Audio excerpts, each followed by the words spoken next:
Just changing up which side I normally record from. We usually go that way. This time we're going this way. Just keeping you on your toes. You always got to stay ready.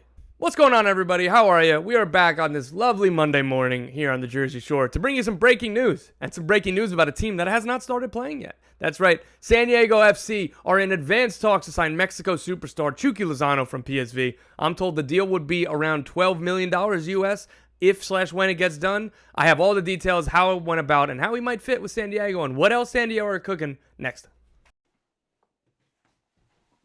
San Diego FC are the newest expansion club in MLS, and they start play this winter in the 2025 season. They are looking to make their first marquee signing, and they want it to be Chucky Lozano. They have thought this for a long time.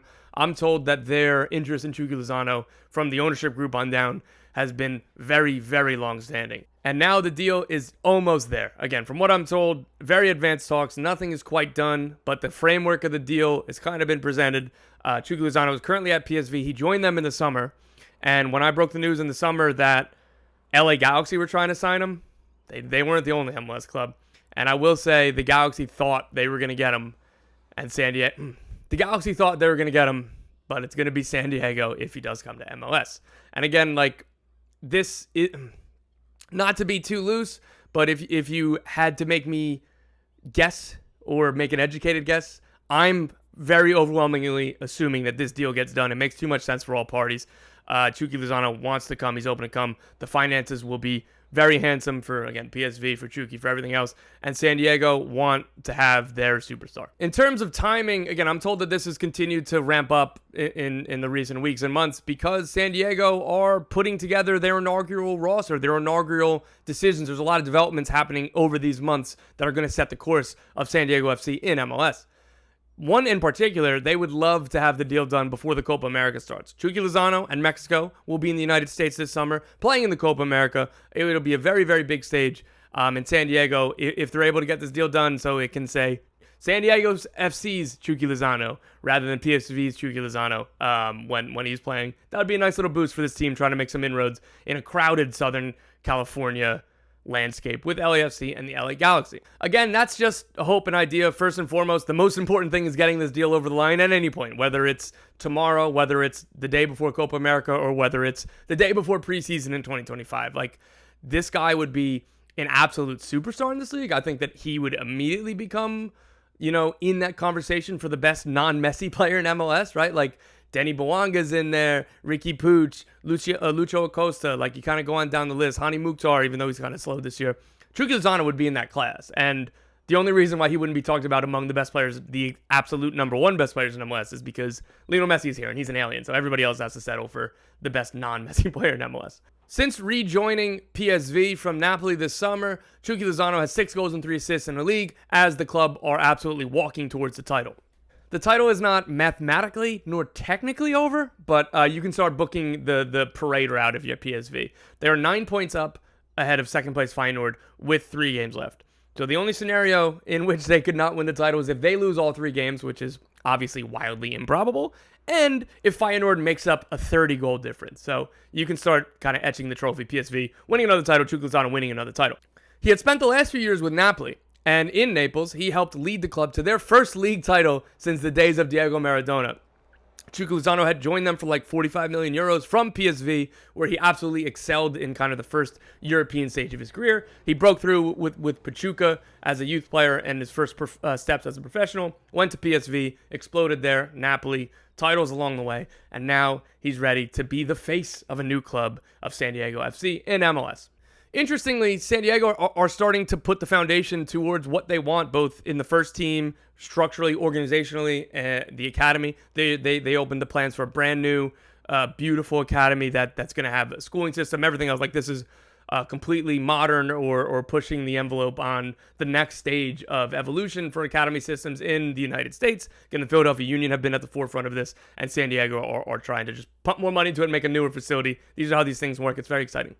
With the first team, they have not technically yet named a sporting director, though I reported about a month ago that the club were in advanced talks to name AS Monaco technical director Carlos Avania Abarola as their new sporting director. I have not heard anything to the contrary on that. I'm This was never a deal that was going to be done until at least after the European season, because out of respect to what his work is with Monaco and everything else. So I have not heard anything to the contrary, and I'm still very firmly expecting that's just a formality at this point to be announced. So they haven't named their sporting director, but they kind of have. They've started to build out the front office, the technical staff. They had it built in with the Right to Dream Academy. These are the same owners that have FC Nordsjælland, again, Right to Dream Academy and some other clubs. So they have the, institutional knowledge of how to build and run a football club, a soccer club. So they have plenty of executives. There's some people on the Right to Dream staff, technically, that are helping a ton with San Diego FC. I've been told that there have been some consultants along the way over the last year as well for people with MLS knowledge. So they're putting a lot into it. They still obviously need to name a head coach. That's not going to happen until the sporting director gets here and does the search and names it. But this isn't. They're not delayed. This isn't slow. This isn't out of the ordinary. It's difficult to get a coach to sign on so far in advance and just, all right, hey, spend a year not really working. It worked out really well for Bradley Carnell in St. Louis City. But that's just not always how the timing works out with these. And so, again, in a perfect world, they would have been able to have somebody in January, but it's not detrimental that they don't have a head coach yet. It's just kind of what I want to stress.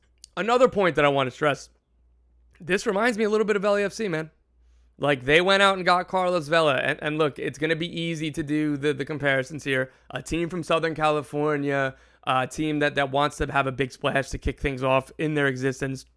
An in-prime Mexico international winger, all this stuff. Yeah, Chucky and Carlos Vela are different players. Maybe they had slightly different pedigrees. I don't even know what you want to say, but there's a lot of similarities there. Another obvious similarity between what San Diego is doing and what LAFC did is Tom Penn. Tom Penn was involved in starting LAFC as an expansion club, and he's involved here at San Diego.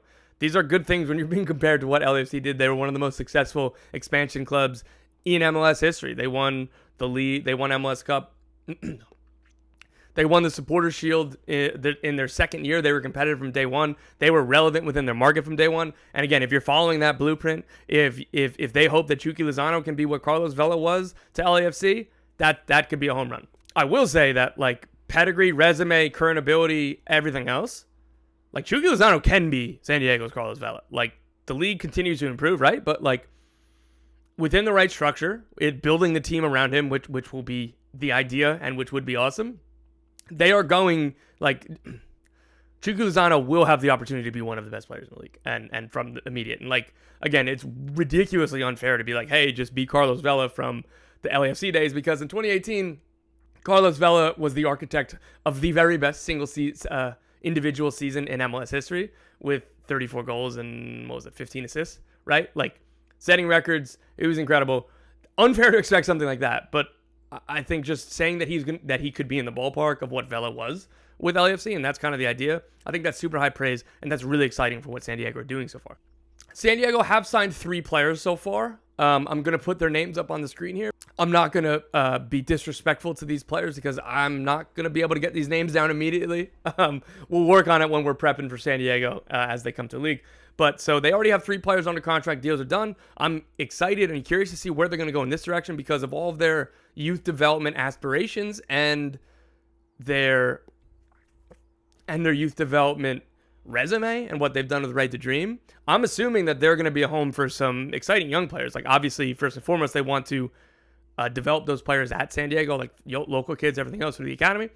But I would see them, again, LAFC signed Carlos Vela and Diego Rossi, right? So I'm curious to see what the next kind of, when they build out. They're starting with the foundational pieces, or trying to, with Chucky Lozano, and hopefully they get that done. And then, this is a guy that it doesn't exactly matter what tactics and such that your coach plays, as long as the coach plays with wingers, and even if you needed to put him a little bit infield, he can fit anywhere. So that's why this is a no-brainer signing. If they can get it done, this would be a phenomenal signing, and particularly to be able to do it so early and start with, okay, we have Chucky Lozano here, now we'll fill in the rest from there.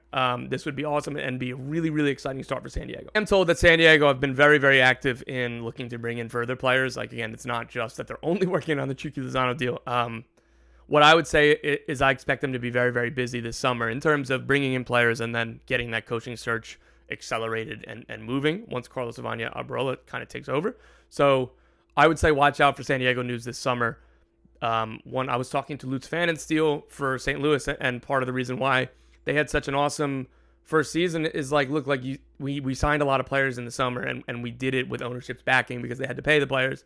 It'll be different for San Diego because I'm assuming that Chucky Lozano would stay at PSV until next winter, so that he's not just here doing nothing or playing for like a second division team, MLS Next Pro team or whatever, like some of the St. Louis players did.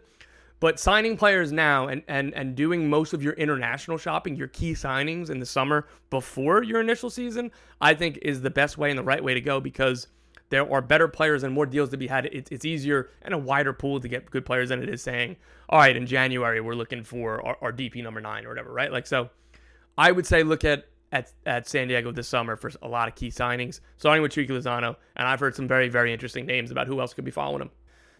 All right, that'll do it for this breaking news. I'm going to have some more video, maybe another one today on MLS 5-a-side. We'll see. On a personal note, yes, I did get a haircut, and no, it's not yet a mullet. And yes, I am very aware that I still owe this bet thanks to Brian White making his debut for the U.S. national team. I am super thrilled for him again. This was in January. I know it sounds like I'm stalling, but guys, I'm getting married this fall. And I had, engagement shoot, whatever, the pictures for something this week. If I showed up to the pictures with a mullet, there wouldn't be a wedding, right? Like, I think my fiance would be correct into leaving me. So, yeah, the mullet's going to come. You just got to give me time. I promise I'm not going to forget about it. I promise I'm not delaying or deferring or hoping people forget. I'm going to keep on bringing it up. It's going to come, I promise. And when it does, it'll be glorious. It'll work with a mustache. And maybe that'll be my new look, much to the people, my family's chagrin. I don't think my mom already still gives me stick about the old mustache and the longer hair sometimes. So yeah, I think maybe a mullet would be good for the Bogert family, but we'll see. I promise it's gonna come. Shout out Brian White.